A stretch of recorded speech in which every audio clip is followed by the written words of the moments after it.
Well, we got a few things in the news today from so-called government officials in the ruling class. This guy here named George Santos, Republican, U.S. representative covering parts of Nassau County on Long Island and Northeast Queens. And it seems to be appropriate. So it's come out that this guy used the name Kitara when he was a Brazilian drag queen. All right, so we got Brazilian drag queens are now the representative of Queens in New York.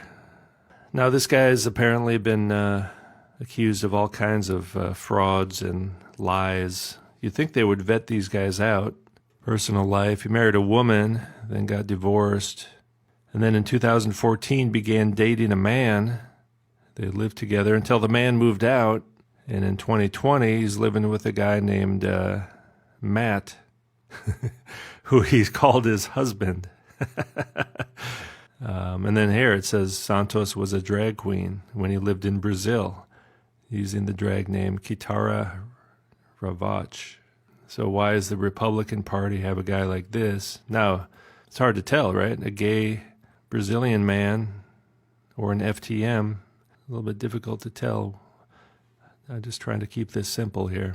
We'll stick with the official story that he's a Brazilian drag queen. All right, now, unfortunately, this is not too uncommon in the world of political theater. In fact, many former U.S. presidents and prominent people in the ruling class especially have been members of a drag show theater group from Harvard University. I've shown this before. The Hasty Pudding Institute. All right, it's an institute. From the pudding to the presidency, John Adams, John Quincy Adams, Theodore Roosevelt, FDR, Kennedy, and Ted Kennedy. Now, maybe this Santos guy will go on to be president because he's qualified. He's done the initiation. We have many drag queens in office now all across the U.S. government and around the world. They are currently drag queens. For example, as I mentioned before, Alex Cortez. Now, I think this is just part of Freemasonry. And this is a drag show. That's what it is. All right, I've shown this many times. There's a drag queens right there. Yeah, drag queen. Drag queens. Jennifer Gardner, drag queen of the year. John Adams, the first U.S. vice president.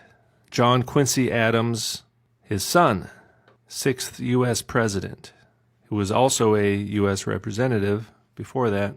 Some of these guys, I won't mention every name. You can look at them. Oh, there's Ted Roosevelt. Yeah, 26th president. Hearst, right? Isn't that Rosebud? J.P. Morgan Jr., FDR, right? In fact, didn't we just see a Roosevelt? Yeah, there's Ted Roosevelt, and there's one of his cousins, FDR. Now, this guy here, FDR, remember, not only was he in the drag show, he grew up as a transvestite. I've showed this before. The first, I think it was like 8 years of his life, he was dressed up like a little girl. All right, that's the official story. I'm not making this stuff up. I wish I were, but I couldn't. No one can make this stuff up. It's just too strange. Another guy from New York played a chorus girl, all right? He was a transvestite. It's nothing different. FDR and this guy here, it's the same thing. He played a chorus girl, FDR, and he grew up as a little girl. I guess if you join the transvestite club, you can become the ambassador to the Holy See. John F. Kennedy, who was a U.S. Senator, U.S. Representative, and U.S. President.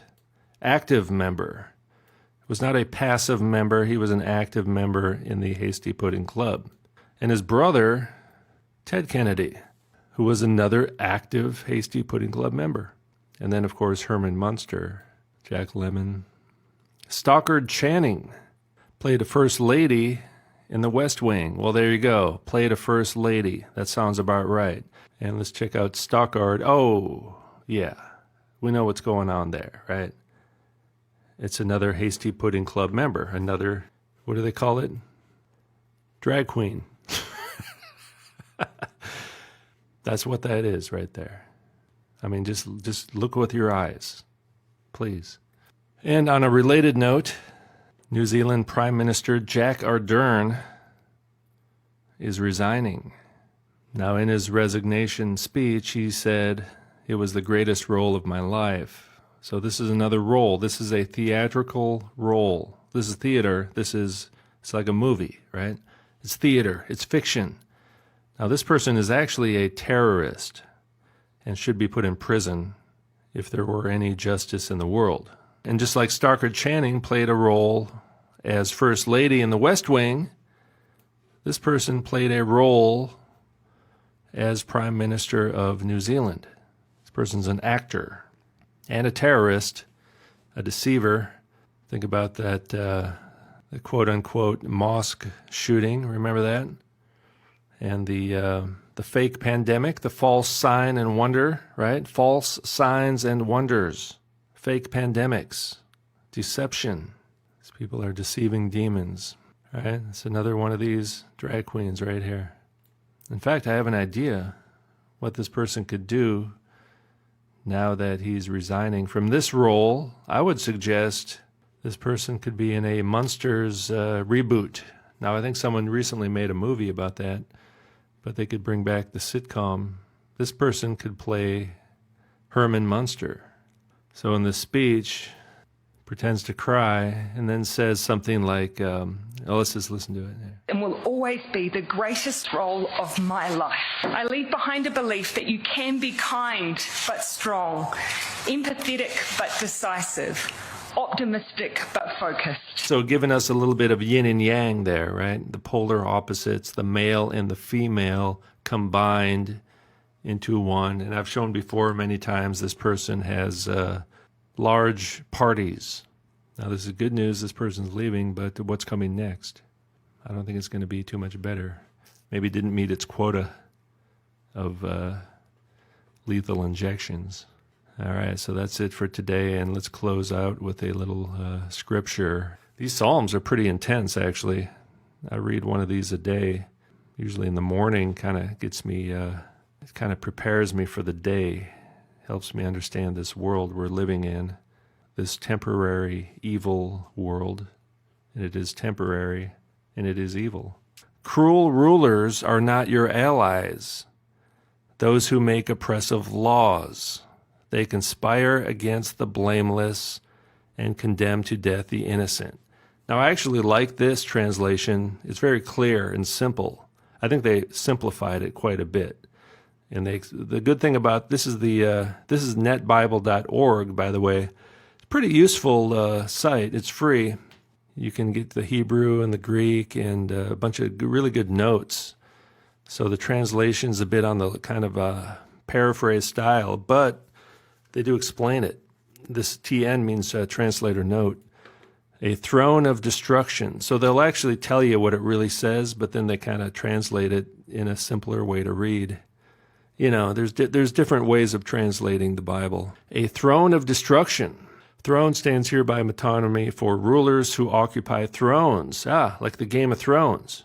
Rulers, the ruling class. Let's just check out a different translation real quick. Shall the throne of iniquity have fellowship with thee, which frameth mischief by a law? Can a throne of destruction be allied with you, one which devises mischief by decree?